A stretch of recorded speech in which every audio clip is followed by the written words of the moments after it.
Good morning, everyone, and welcome to the 10th ETP4HPC webinar. I'm Pascal, I'm ETP4HPC's Communication Manager, and I will be hosting today's webinar, and my colleague Maria will be taking care of the chat and questions. So a few words before we start about practical information. This webinar is recorded, and you will receive the link to the recording on Monday.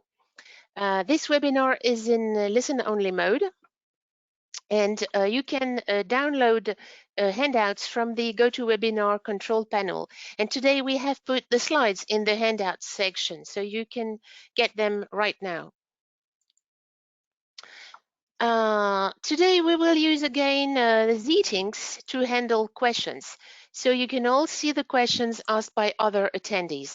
Now, it's very easy to use. You just need an internet browser, and ideally you should use your smartphone. So you can both see the slides in GoToWebinar and see the questions in Zeetings on your phone. So open your browser on your smartphone and go to zeetings.com/ETP4HPC. And once you're there, this is what you will see. Just click on the activity tab or on the activity bubble to access the questions and ask questions. And yes, one thing, you will be asked to enter your name so we can answer offline if needed. And feel free to submit questions at any time during the presentation. Maria will be monitoring your questions. She will answer privately if needed. For example, if you have a technical problem, so you can use the Zeetings for technical problems as well. She will not display them to everybody. She will answer this type of questions immediately. And questions to the speakers will handle them all at the end of the webinar. Also in Zeetings, you can like the questions asked by other attendees, and we really encourage you to do that because we'll take the most popular questions first. Now, if any of you really has a technical problem accessing Zeetings, you can send your questions via the question pane in GoToWebinar. This still works. We have not deactivated it. So I'm done for today for the practical information. Let's get to the core of the webinar, the agenda. So today we have invited two SMEs, two of our members actually, NAG, Numerical Algorithm Group with Adrian Tate, and Constelcom with Nicola Tonello. And the questions and the introduction will be done by Sai Narasimhamurthy from Seagate, and Jean-Philippe Nominé will also help moderate the questions. So Sai, I think it's time for me to hand over to you for an introduction. Thank you, Pascal. Good morning, everyone. So this is a quick motivation for the industrial users webinar.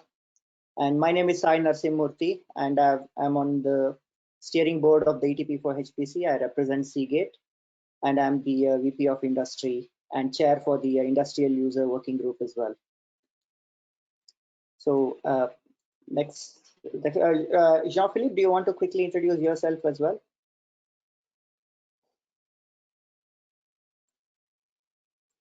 Jean-Philippe, you're on mute. Jean-Philippe, you're on mute. Yes. Hello, everybody. JP from ETP4HPC board, and I like to be the sidekick of Sai as the other vice chair of the ETP4HPC for this kind of webinar. Thank you, Jean-Philippe. So quick introduction here. So ETP4HPC, you all know who we are. So we are an industry-led think tank, and we want to promote European HPC research and innovation, and we also want to support Europe's competitiveness.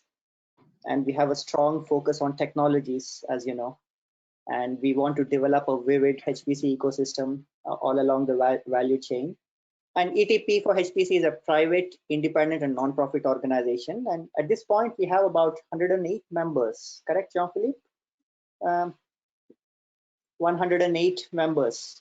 Yeah, I guess this is the exact current figure. So we are really growing, and it's really nice to see that we are really burgeoning. in the European HPC ecosystem, and the SMEs, research organizations, large EU and international companies as well. And then we are a private member of the Euro HPC joint undertaking as well, with our partners from BDVA. So we are very closely associated with all the discussions in Euro HPC, and we author strategic research agendas and handbooks for EU HPC projects that are referred not just by Euro HPC, but also widely by the community as well, and also by the projects to get a feel for what's really happening in the HPC landscape. So you can treat it as a kind of a Bible in some sense, in terms of so many people coming together and putting their thoughts into this strategic research agenda. And the other very interesting initiative with ETP4HPC is the Continuum initiative, where we are also trying to foster and promote links with the rest of the communities, digital communities like the European cybersecurity and IoT and BDVA and now European cloud, things like that. So we are fostering and promoting links with other organizations through the very interesting Continuum initiative. So that's our latest initiative. Next slide, please. So just a background for the industrial users webinar. So about a year and a half, 2 years ago, we created the industrial user working group, because we wanted to get a deeper understanding of the needs of the industrial users within the community. And as ETP4HPC, we felt that we can be a strong conduit between the industrial users as well as the governmental organizations like Euro HPC, and we can take all the feedbacks and feed it back to the commission. And we also want to address industrial user inputs into the R&I agendas as well. So we formed the industrial user working group. And the goals for today specifically is to understand SMEs. So we focused on two very interesting SMEs that we have today. The SMEs that we have today are sort of sit between the user side and their support, like code optimization, access modes, and expertise and tools. So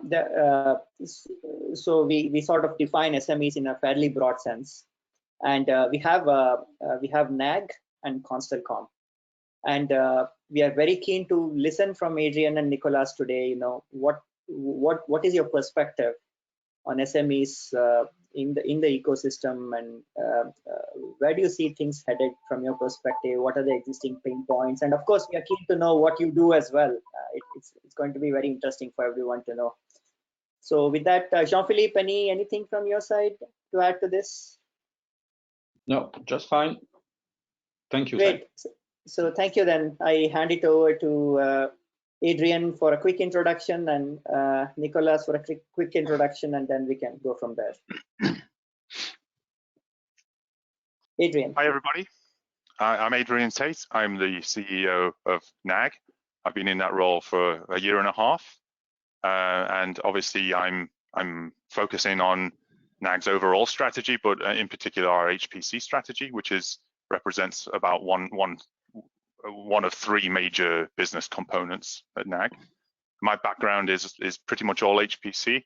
So I spent most of my career working at Cray in a variety of software leadership roles and working in their CTO office. And most recently as their director of the Cray European Research Lab and working with many of the European partners on EU funded projects. So good to see many of you all again here today. Thanks. Thank you, Adrian. Nicolas? Yes, thank you, Sai. Thank you, Adrian. Good morning, everyone. So I'm Nicolas. I'm CEO and founder of Constelcom. I started life as a CFD person in fluid mechanics and aerospace engineering, and my adventures in there led me to think more about HPC and experience some of the frustrations at the time with HPC, and seeing similar problems across different interests, different industries, whether people wanted to do CFD or science or engineering in general.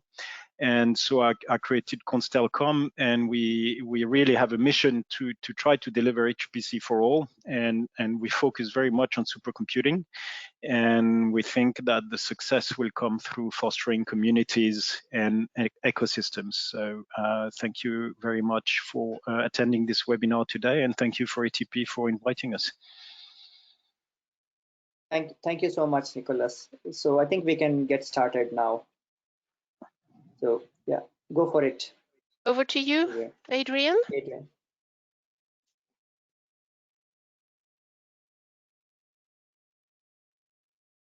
You're muted, Adrian. Okay, excuse me while I start things up. Yeah, we can hear you. Yeah, great. And we can see your slides. And you can see the slides. Brilliant. Well, thank you to everybody for the invitation to come and speak here today. So it's absolutely fantastic for me to engage again in ETP, having been very involved in my previous role. And I'm going to be speaking about a sustainable HPC industry.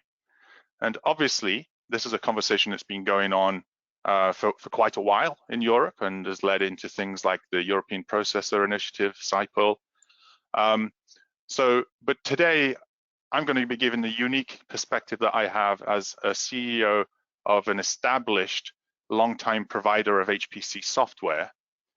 And as well as that, of course, my previous experience has been a software leader in a major supercomputing company. So I think that there are some unique perspectives here, and hopefully this is the start of a great conversation that we can have going forward.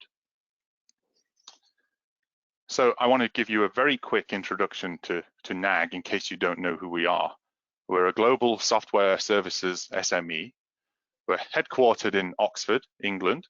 We have offices in Texas, Chicago, Tokyo, 2 in mainland Europe, France and Germany. And we are specialists in 3 fields of computation. The first is high performance computing that I'll speak about today. The second is probably where we are most well known, where we produce technical computing products like the NAG library, which has been a product now for 50 years, 51 actually.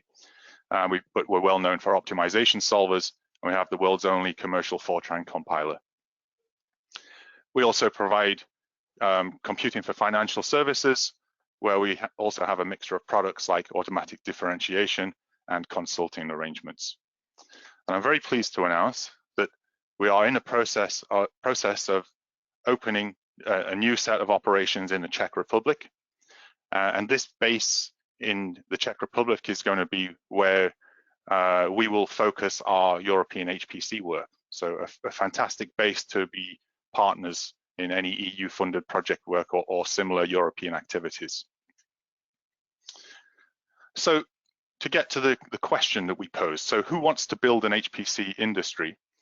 Well, I took this text from the Euro HPC Charter, and I've highlighted a few key words for you, in particular, stimulating a technology supply industry and making supercomputers available to all users, including SMEs. So to take this a little bit further, you have to allow me the liberty of paraphrasing those goals. And I paraphrase them as simply 2 clear goals. One is to build exascale, and you could add pre-exascale machines. And 2 is to build a sustainable HPC industry on European business. And hopefully everybody feels like I do that these 2 goals are excellent goals that we should strive towards. And I think it's also important to ask, what is the link between them? And which is more important? So I would immediately hazard that I believe goal 2 to be more important, because over time, that will provide more benefits to society, to European society as a whole. Although I do think goal number 1 is also extremely important. So the link and the relative strength is something that we're going to look at in the rest of this talk. So an industry sits on top of really a market, where a market is a meeting place of buyers and sellers. And if you look at the European buyer market, as in the intention of Europeans to purchase HPC, then you see what we have is A, a very strong market, and B, a very nicely growing market, or predicted to grow right through to 2027, where servers, storage, software and services in particular are all intended to grow very nicely. So on the HPC consumption side, Europe is doing very well. We need HPC, and it's recognized that we need HPC. On the seller side, Europe is at a disadvantage. This has been well discussed, I think, in conversations around European processor, etc. But worth pointing out many times, right? And to get a bit of perspective on where and why. And really, what we need, so you can see from this chart that Europe takes a very small overall slice in the global HPC market. So we need to create more in Europe, and to create more hardware, more software, but that's not it. So creating is part of it, but then we also need to create more seller opportunity. How do you stimulate the sellers so they have a healthy market in front of them?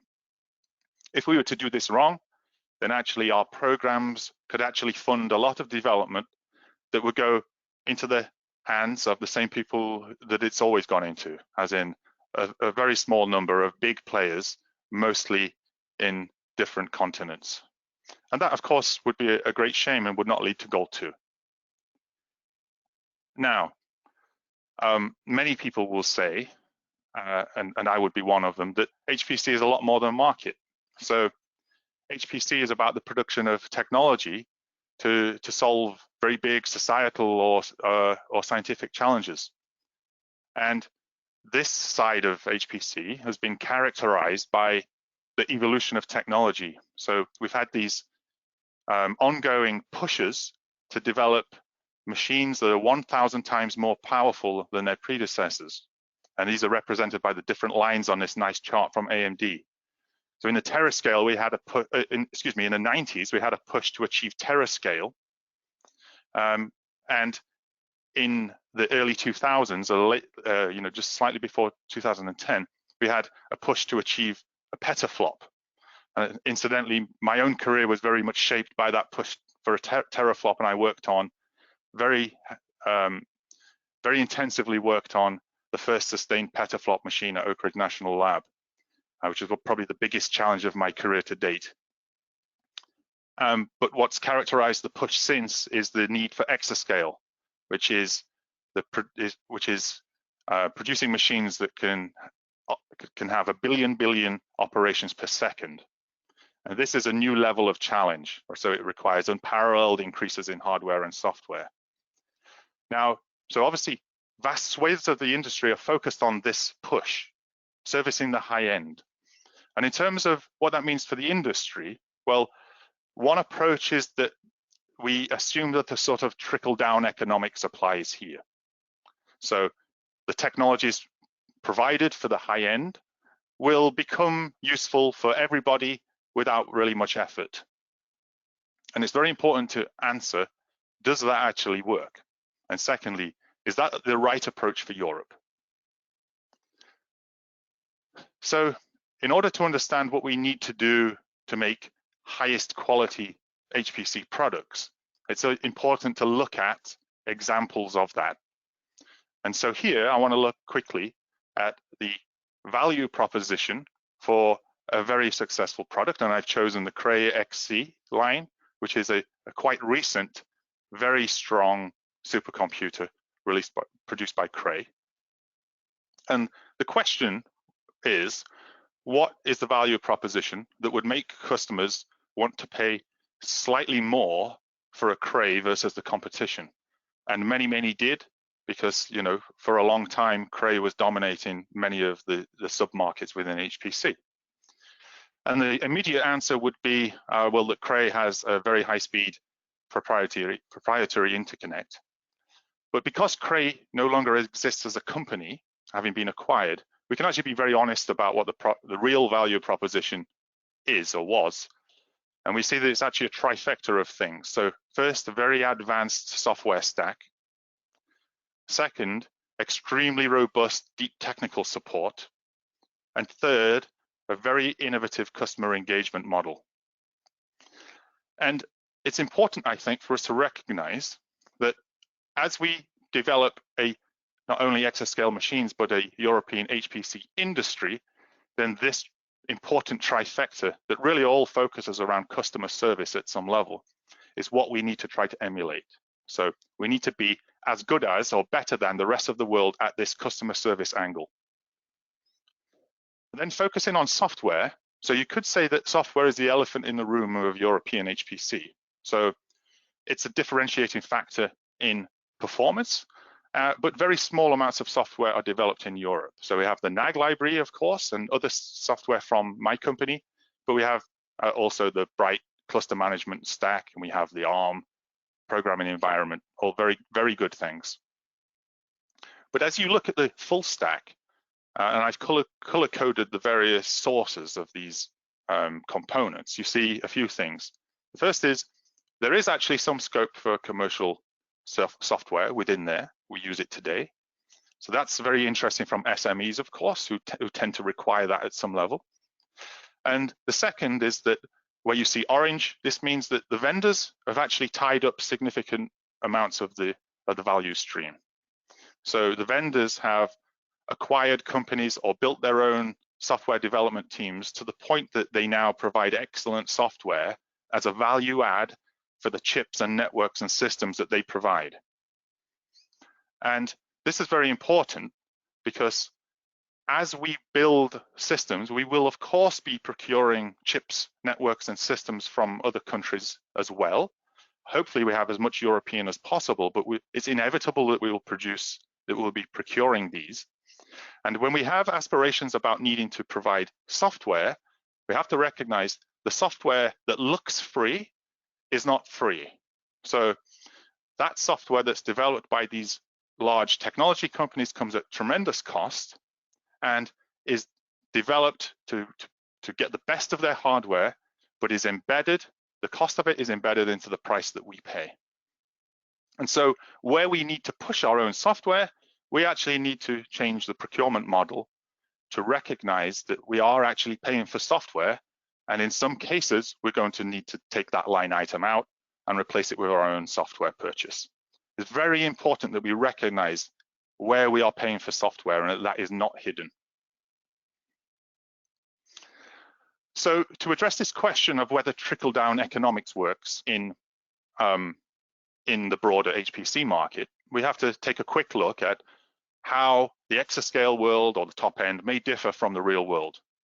And there are a number of key ways. This list could be fleshed out much more comprehensively, but around software. So in the exascale area, we tend to prefer open and free software where we can. And that's because we really require transparency and want to avoid vendor locking. And often in the real world, as I'm calling it, the desire for that is often lessened. And because many customers have instead a need for commercial liability of the software and a requirement for 24/7 technical support. So this means that the economics change and an increased amount of value can go to different companies, especially software SMEs. The exascale community is looking for performance at scale, and the real world is often looking for robustness, or what I call industry hardness, the historical hardening of applications to make sure that they actually work in industrial conditions. And of course, the last point, the difference on cloud is very important. I'll say more about that on the next slide. So over the last few years and predicting out into the future, the real world, as in the not exascale community, is moving to the cloud in droves. So HPC cloud is no longer something of the future, this is something of today. And many NAG customers are moving to the cloud right now and requiring help with that. So we have a significant new business model around providing migration services. And really what we're seeing is this changes a lot about what is required in the industry. So it changes the business models for software provision, which of course tend towards a sort of pay-as-you-go model. It also creates massive new opportunities in software. So access across clouds or between on-prem and cloud is one area that is very hot right now. And so is workflow management, because the whole dynamics of managing your entire workflow are completely changed in the cloud. Also, new access opportunities appear. So we have NAG customers who have never really been in the cloud until now and have never really expressed strong interest in trying new hardware such as GPUs, but who now, because of the new economic situation, are very eager to try GPUs, right? Because they exist, they can just try them. They don't need to invest heavily with upfront capital in order to do so. So it's really changing everything. And some companies, perhaps like the company I used to work for, are not really recognizing this because they prefer to pretend that the market is not moving in this direction. Basically, have their head in the sand as regards this. And it's important that we do not. So a quick review of where we're at again. So 2 goals. And the question now to ask is, are they separate? Right? Do we intend to build exascale machines on one hand and then build a sustainable HPC industry that's unconnected? I would imagine very few people believe the latter. So if the answer is that they should be connected, what that means is that we really need to focus on commercialization. So taking the technologies we build for exascale and commercializing them so they're applicable to a real market. And there are many excellent examples of how this commercialization has taken place. The example I'm going to choose is the Red Storm project from 2003. So this was a collaboration between Sandia National Lab and Cray. And incidentally, it happened exactly at the point that I joined Cray. And at that time, Cray was actually struggling commercially. Now, if you look at this is a photocopy of the original pamphlet. You see, they describe that machine as a so-called unique architecture. So the unique architecture would consist of commodity off-the-shelf processors, which are AMD Opterons, a high-performance interconnect, and the Linux operating system. So to the modern ear, this does not sound very exotic at all. And that's because almost every machine that we've built since has had this exact combination of COTS, chips, high-performance network, and Linux. So this unique architecture was a raging success. It wasn't the only influencer in that direction, of course, but it was a raging success. And more importantly, so Cray successfully productized what we called the Cray XT on the back of this project. And the Cray XT became the most successful supercomputing product line of all time. So how exactly did that happen? It's probably beyond the scope of this talk, but of course we can make a high-level estimation that there was some process that embedded the needs of the entire market into the requirements that were articulated by Sandia National Lab. And that's the type of process that we need to be able to capture if we want our HPC industry to be sustainable and commercialized. So here's a caricature of how that process needs to look. So we have a funding body that has a consultation period with some set of users. And on the back of that, they produce an RFP that is a best guess of the requirements they need. A set of vendors will respond to that RFP, and one of them is chosen to produce a solution. Now, if we commercialize well, then that solution has a broad market. If we commercialize poorly, then that solution has a tiny market, which might be only the top end, or it might have no market. And an important ingredient here, from my perspective, is that SMEs need to be part of this fabric, because the SMEs are often the companies who understand the broader market. And there's an aspect of software that really needs to be addressed when you're looking to service the needs of a broad market, which is what I mentioned earlier as industrial hardness. So SMEs can really provide that missing layer of providing the industrial hardness to make sure those products are actually suited to the rest of the world. So I can summarize here how, at the high level, how I believe we can produce that sustainable industry. The first is to remember that goal 2 is surely as or more important even than goal 1, and to focus on that instead of thinking that that one is going to be too hard. And then from a software perspective, We need to remember that free software is not free at all. Large tech companies are taking the value and it's embedded in the prices we pay. And an army of SMEs could provide some piece of that value, usually not to replace it, but to augment it. And on the market side, we need to capture the needs of the entire market, and we need to focus on commercialization. So commercialization of the technologies that we intend to produce for goal 1 and goal 2. And we need to exploit the hardened industrial SMEs that can help in that process. So for the last minute, I'd just like to run through really quickly how NAG is able to offer some components of that proposed solution. So we offer holistic HPC services. This is a sort of white glove HPC service where a client, usually a large client, is looking to outsource their HPC service. So those clients get a better ROI from this type of approach than they do from doing it in-house. And we have a lot of experience doing this for major clients, usually in the US. And we also provide more traditional services such as HPC consulting. And we have our technical products like the NAG library. And as I mentioned earlier, we're really focusing on cloud migration, where we help customers understand cost to solution. And we also develop custom IP. We're a member of the POP2 project, which is an excellent consortium with these fine partners. And we are focusing on helping clients write better parallel code through performance tuning, analysis, and better parallelization. And we have an excellent technical team who do that directly with the clients. And you can see here a few really impressive speedups that have been obtained that way. And we're a partner in a NAG Azure HPC AI Collaboration Center with NVIDIA and Microsoft. And here we're trying to establish best practices in scalable machine learning. And we have quite recently an excellent blog outlining some of the results we've had using BGFS on demand to optimize storage costs in machine learning runs.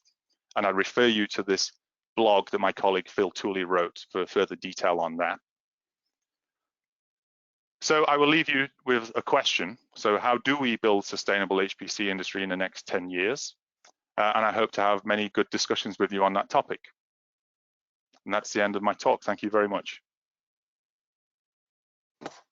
Thank you so much, Adrian. Yes. So I think there's some questions coming up. Yeah, we'll go for Nicolas. Go ahead, please.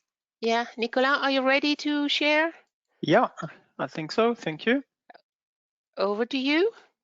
Thank you. And do send your questions to both speakers, to Adrian and Nicolas, please.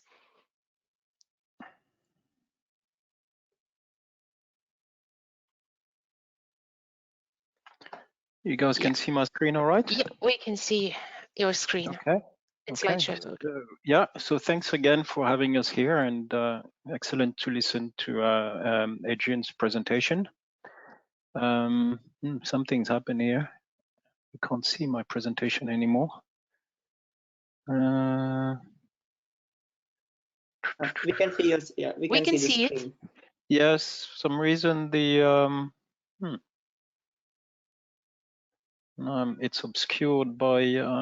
Okay, I'll push it to the side. Okay, that's fine. Yeah.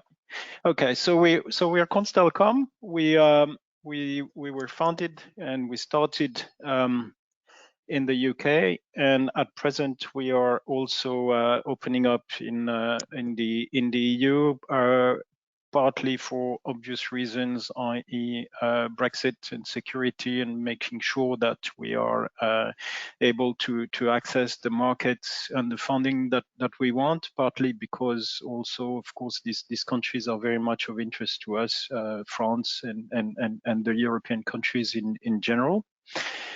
We started with a mission, which is to create an HPC ecosystem and to become the HPC ecosystem of choice, both for HPC centers and for users. And we put a very strong emphasis from the very beginning on users and what we call self-management. And we also have focused from the very beginning on what I would call true supercomputing and HPC on premises, which is available, for example, in different tier centers. We are proud and full members of ETP4HPC. We try to participate as much as possible. And part of this goes through our work with the TCI as well, the Continuum initiative, which is really where things are going. So I think it's a very interesting topic. In talking about SMEs, so I've tried to look at things from the standpoint first of an SME user or users, and to list some of the issues SMEs might have with reaching out to HPC. Of course, these are generalities, and so there will be plenty of edge cases which are not the case. But this is a sort of overview of what I think some of the problems are. The very first one will be, whoops, I don't know what happened here. The cost, obviously, there's a financial issue with owning and operating systems. Depending what you look at, you're talking about maybe $1 million for a supercomputer, or several $100 million, and a price which is going up. Then you have to have an infrastructure. You have to have very learned personnel at all ends, from being able to run an infrastructure, even down to the wiring and the cooling and so forth and so on, and all the way up to actually knowing how to make the machines work. It's also a question of investment. Has that company the strength and the desire to invest in digital and to commit strategically to digitalization? And as has been mentioned with Adrienne, so there's a definite move now to using what I would call other people's machines, to make it very general. Another issue is an issue related more to knowledge, and also maybe also to have too many choices. It can go down to procedures, even the operating system. Windows people are, people might be used to Windows and not to Linux, and unfamiliarity with using computers away from the desktop. And then it can be also a case of what I call solitude. A person might be very interested in HPC, but they might find themselves to be completely alone in their organization. So they have, they may lack the support, they may feel isolated, and they may have difficulties convincing their management and the company to actually invest on that. And of course, then the more extreme cases, people who are not aware of possibilities with HPC. Issues that I think are valid more or less regardless of company size. And at the core, this is very much the value proposition that was also mentioned by Adrienne. What's in it for me? Yeah, very fancy machines, supercomputers, etc. But what can I do with them? So it's not just about the hardware. It's very much about the software and the applications, and knowing what actually you can do with these machines, down to knowing what codes you may use. And at the end, for any company, it's a choice very much based on what are the costs, what am I going to be my savings when I move to supercomputers. And then there's also, even if you're aware of all of this, in any case, I would say that there is a very strong point to be made, which is what I call the difference between just running on HPC, so banging a calculation on a larger number of cores that you might have on your desktop machine, and running well on HPC. So I've tried to illustrate that with a CFD example that I know very well, because I also have a company that does CFD, and it's just a simple illustration. So on the left-hand side, so this is part of a paper we presented with the Hartree Center and Unilever at PAR CFD in 2017. On the left-hand side, the chart and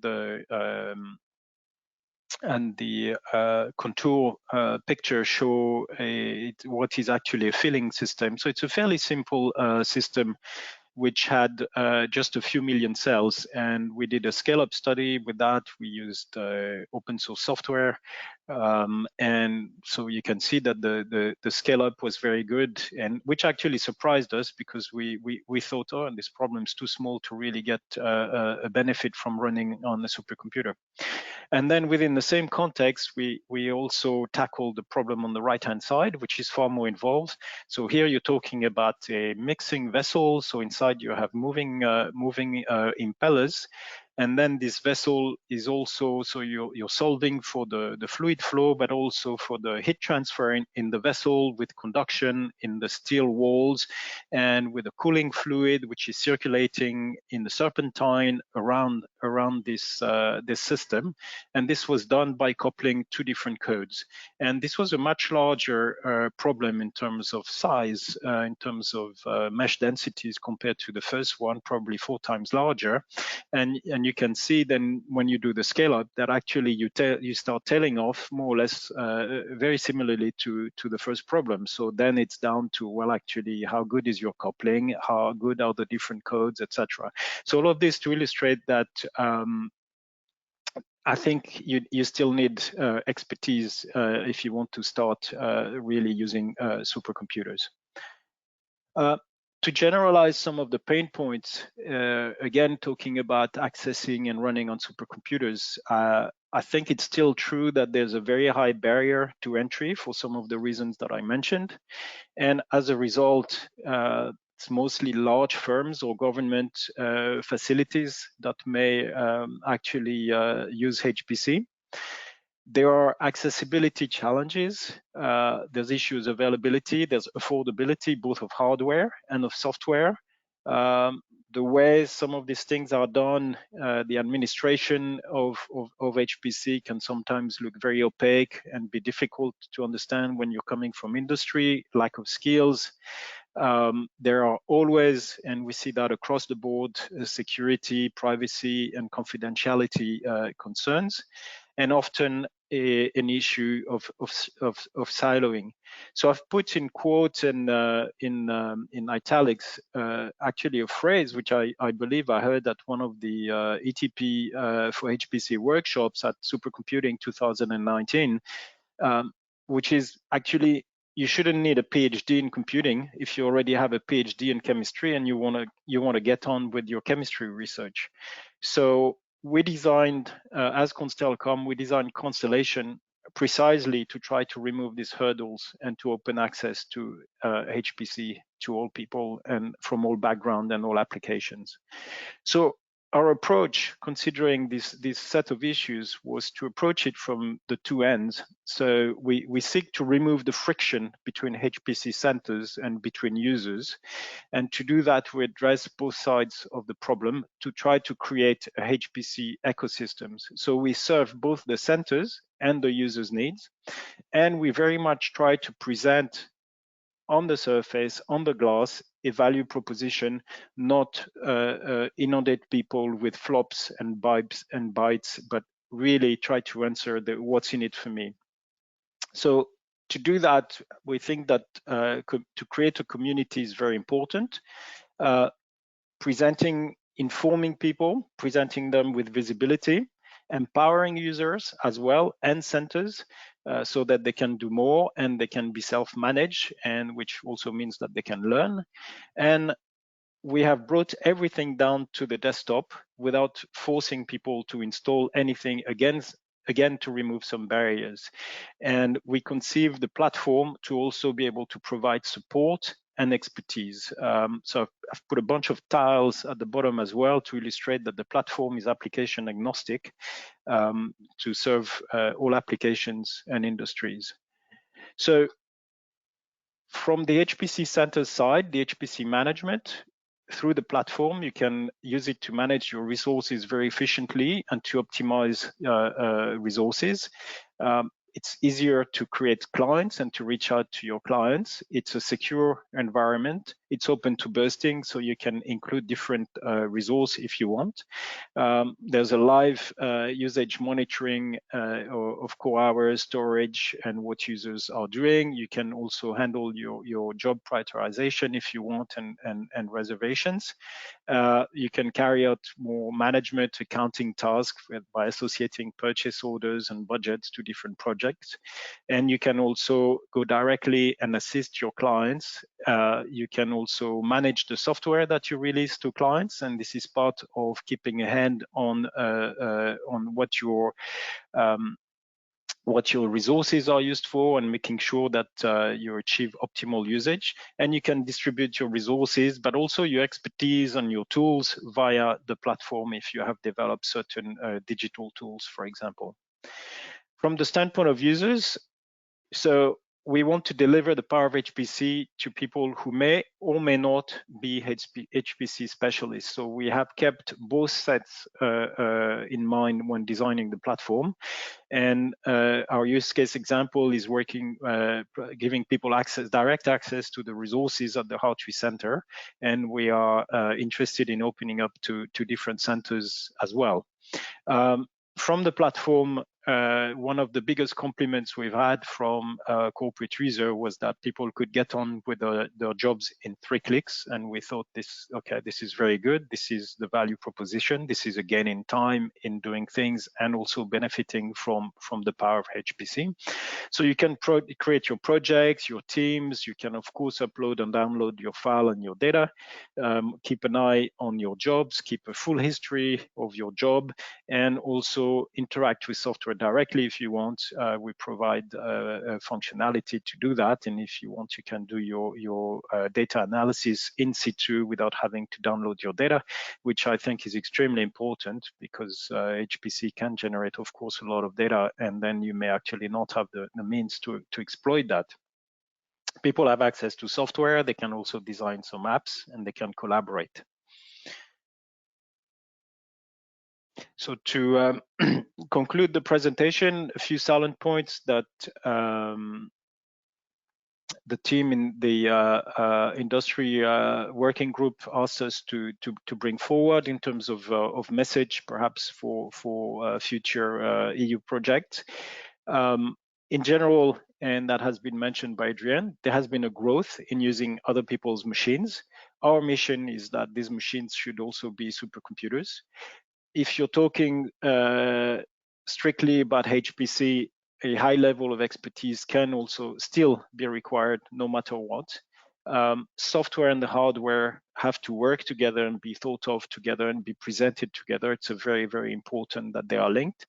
Communication, better communication, and a lot of communication to users and potential users is extremely important, and that communication has to include not only well, this is how you do it, and this is a script, but also why you should do it and how to achieve best results. So there's an educational aspect which I think is important.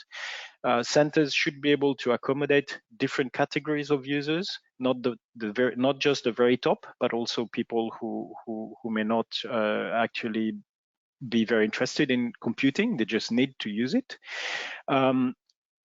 Looking a bit further down in the future, going beyond the present applications, I think that and this is definitely things that are related to the activities in the TCI. Industrial innovation demands and discovery as well in research that you have access to many concurrent processes. So I see a very big future also in coupling and the different applications running together, and also be able to optimize usage from all the standpoints, both from the standpoint of running the machines adequately and also making sure that users also use facilities and resource in the best manner so that there's no wastage. I think that people also have to look at the long game to strive towards durability and long term. So not just spot-wise applications, which we see a lot actually as a service and then disappears. And the key to that is to be flexible, to integrate with users and with different systems, and again, to have a value proposition. And I think things are going to get, again, more exciting, but also more difficult in a sense. And if for this to be successful, again, there will be a big job at making it easier for people to use when you start talking about AI, big data, and everything involved with Continuum. So on that note, I will thank you for your attention and encourage you to come forward and to contact me, to contact us by email, by phone, and we'd love to do demos, trials.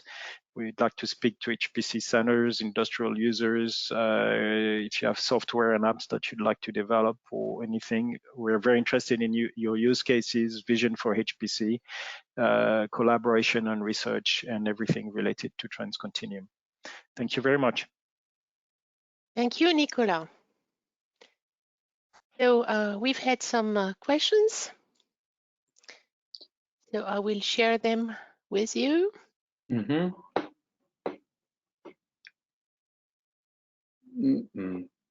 Maybe, if I may, very quickly. Sure. Go ahead, please. Let me try, I think, to launch some question and debate.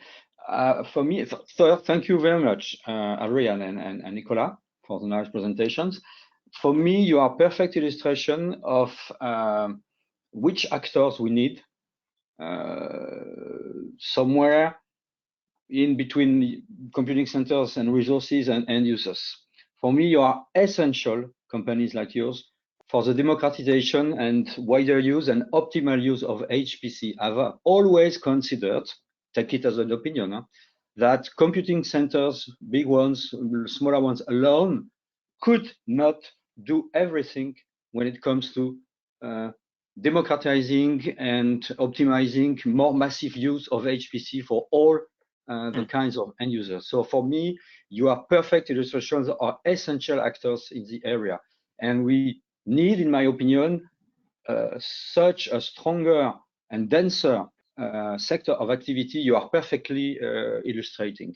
So taking the questions by Sai and Michael, I would say maybe that could be to you, Adrian and Nicolas, something like, what would you think would be the right approaches and policies to improve and encourage the densification or the growth of this intermediate sector, and what would be the right policies, kinds of projects that would help create this intermediate sector? I do believe is absolutely indispensable. So I don't know if Adrian wants to go first, or shall I go first? Yeah. Go ahead, Nicolas. Go for it. Yeah, okay. I think that integration of SMEs working with the top level of HPC centers is super important to do that. Thank you very much for what you said, Jean-Philippe. It's great to hear it from someone outside our own organization. It is something we believe in very strongly. We think that we know some of the things that actually people say who are closer to machines don't know, or maybe even funding bodies. I think accessing funding bodies is looks difficult for smaller companies such as ours. So there should be also maybe some I don't know if it's possible to achieve better clarity, but inclusion and integration of SMEs from the get-go, not as an afterthought, not as part as a top-to-bottom strategy, but also as equal players. I think we have a very big role to play in that, and then from that we can engage with other people also to bring in, let's say, consumers of HPC to the party. Thank you. Adrian, maybe. Yeah, so obviously there's the points I already made that we need to be very involved and the needs need to be broadened. But there are other more practical things that we can speak about as well. So in HPC, the buyer power is very strong. And so the buyer power actually resides with the centers who make the purchases. Now, often those centers have a reasonable amount of their own talent, and in that respect, they're not normal HPC users, right? So lower down the stack, organizations do not have that, and so when the buyer power resides in these very well-resourced organizations, there's often an unwillingness to take on some parts of the software ecosystem. But really, the buyer power should reside with the funding body, right? And the funding body can actually influence how software is purchased on those systems more directly than it does. So that's one thing that I think that we should be looking at. The other is a sort of an allusion to the point made by Micah here. So how do we encourage win-win collaboration between big companies and SMEs? Well, this is going to be vital, isn't it, right? So my talk was not meant to paint the big guys as evil. Far from it, right? They're absolutely essential. There would be no industry without those big guys. But what's happening because of the way software has evolved, the SMEs have very little role to play there currently, and that could change, and it should change, because we've seen that systems that have a single programming environment and a single compiler, for example, they don't do very well because we need multiple versions of software in order to validate the systems properly. So the large companies should start almost a JV with a smaller company who can focus on industrializing the software, making it more broadly applicable, but also entertaining the idea of it being a sort of challenger framework to the one that they provide themselves.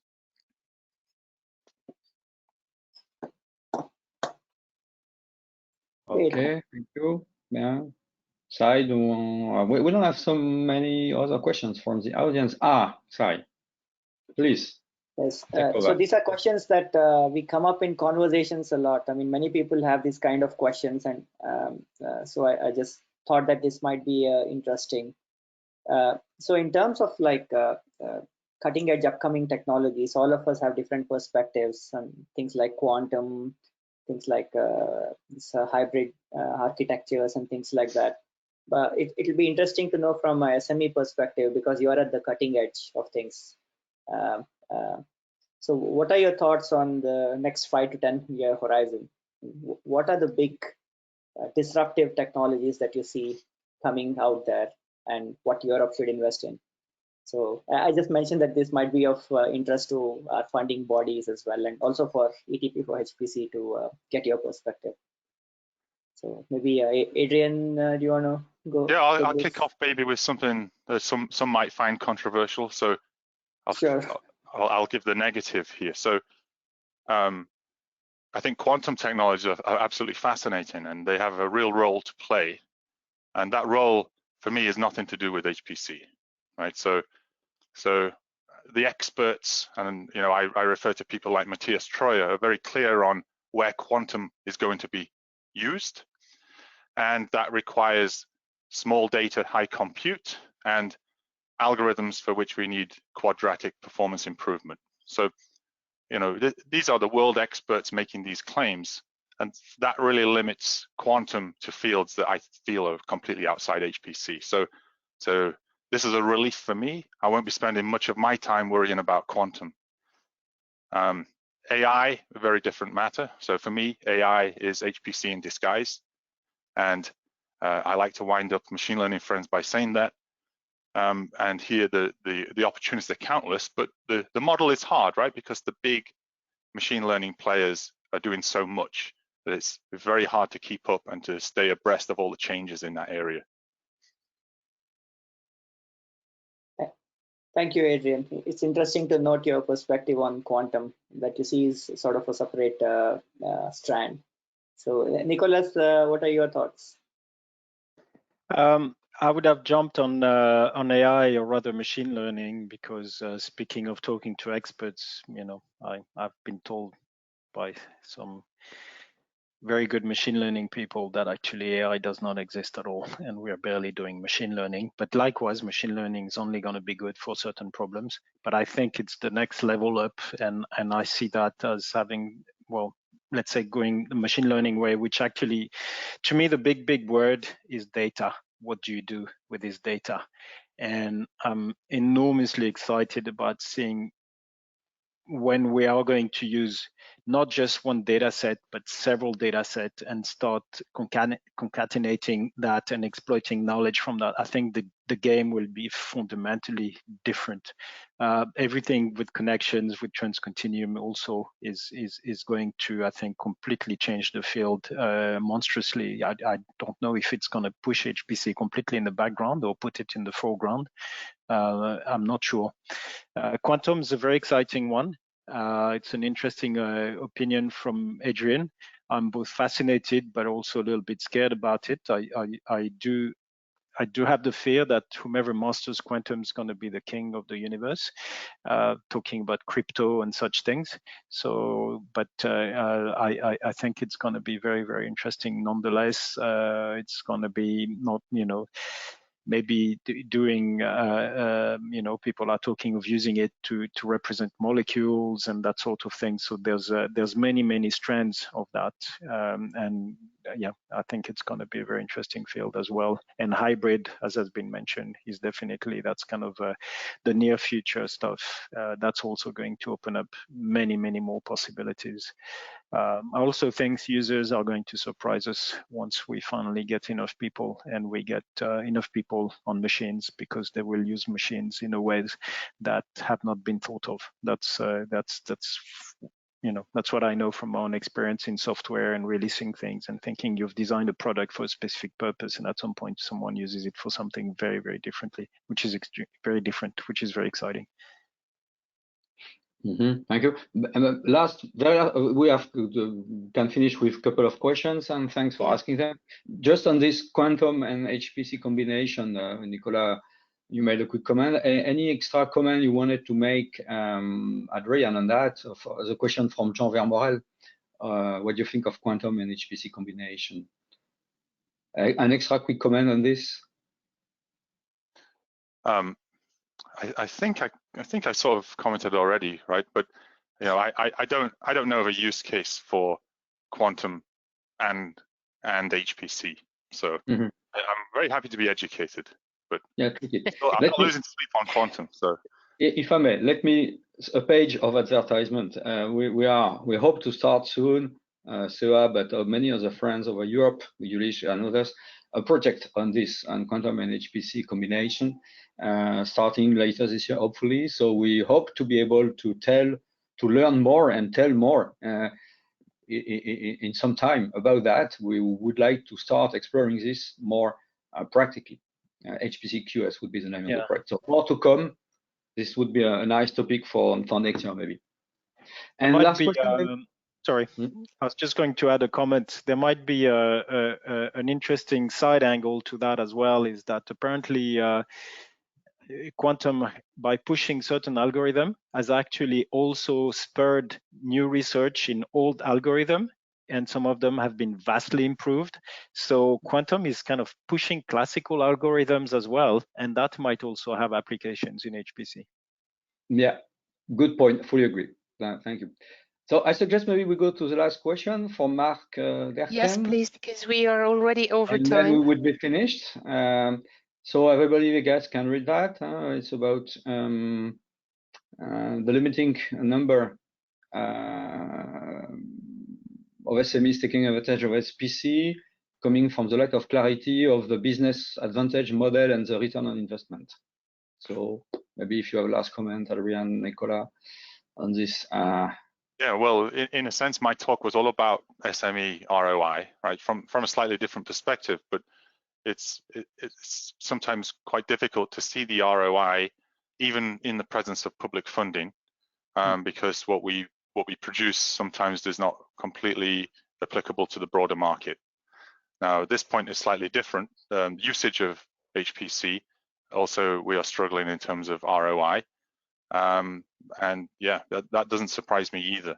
And it could well be also a mismatch of technology that's actually tuned to a different market than the one that we're trying to sell it into. Great. So thank you so much. I think Pascal, we can we can stop You here. can close? Unfortunately, Okay, we can go further, but there's no time. Okay. Okay. Well, I would like to thank very much our speakers and moderators today, and also Maria, who, well, she was not very visible, but she was handling your questions. So please fill in the survey that you'll get when you exit this webinar. It helps us improve our webinars. We are going to make a break for the summer, but we'll be back in September. We already have a date on the 24th of September.